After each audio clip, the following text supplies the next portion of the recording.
as your takeaways from this investigation and then as well as the charges, what are they?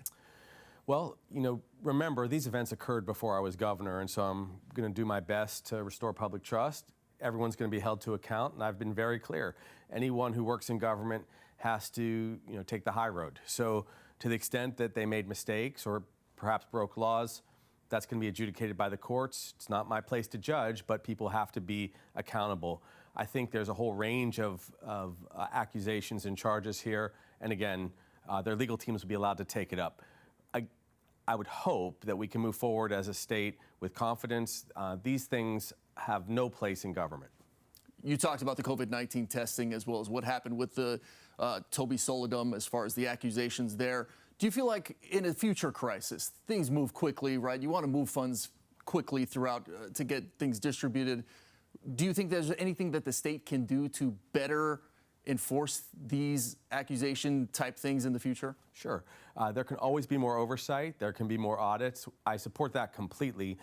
Keep in mind, people were dying in large numbers in that period, and we had to get vaccination programs up. We had to get testing sites up.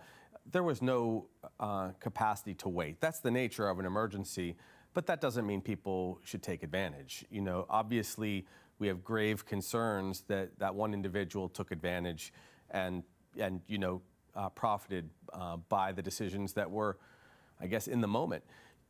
The reality then, when that variant was going and churning through Hawaii, was like the Queen's Hospital had 6 or 7 stacked intensive care units with people on ventilators everywhere.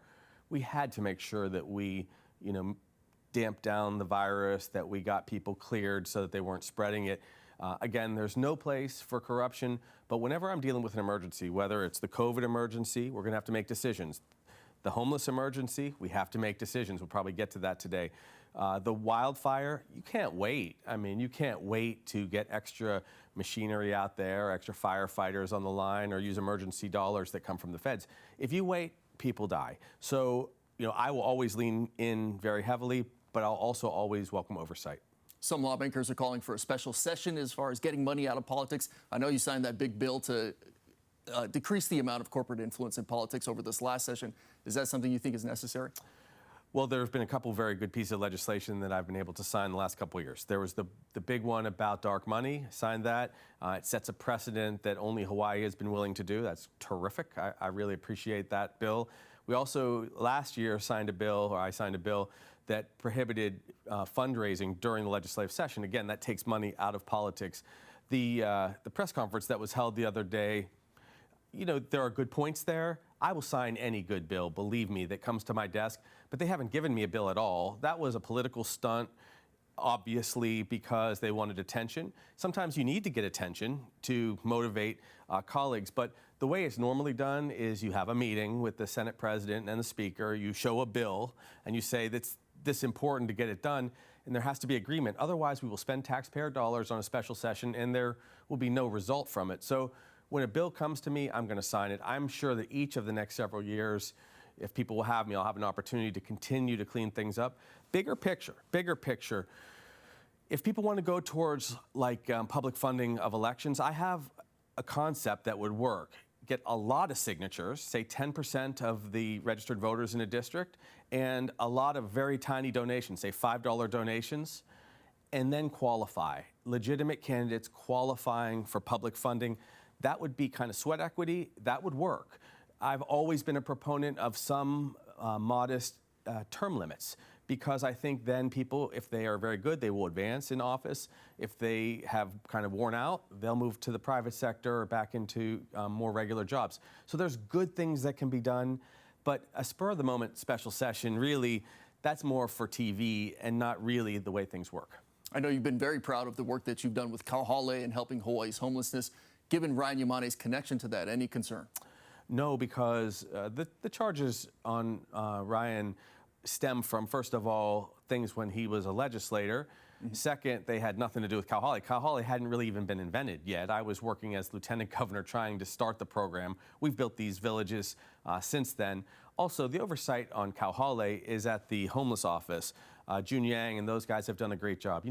Almost 90% of the state supports and endorses Kauhale. Again, it can't possibly be perfect in this first term as we roll these out, but we now are taking care of thousands of people that were otherwise struggling with addiction, mental illness. We've seen lives turned around like you can't believe. You guys cover a lot of those stories. Everyone's been talking about it. There will be this concern that's conflated because a few people behave badly, and I get that. It hurts me because when people question the great programs that we do as a result of a few bad decisions that other people made, it sets us back or it slows things down.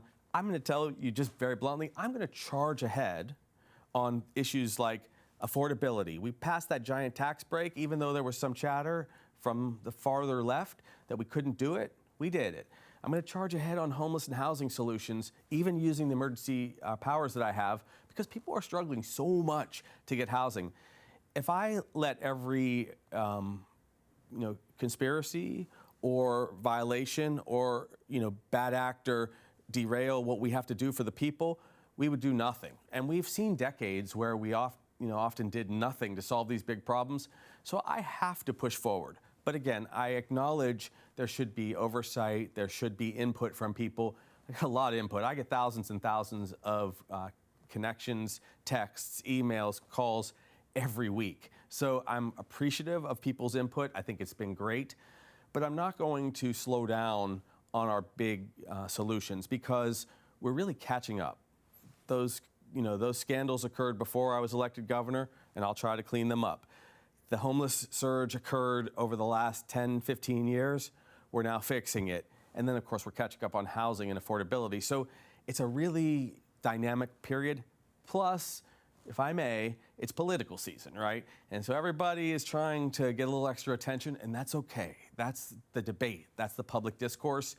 But I don't really want it to affect how I govern. I want to govern in a space where the people over the last several years have told me what they're worried about. And what they're worried about is affordability, being able to keep their kids in Hawaii. So almost everything I do is going to be focused on that.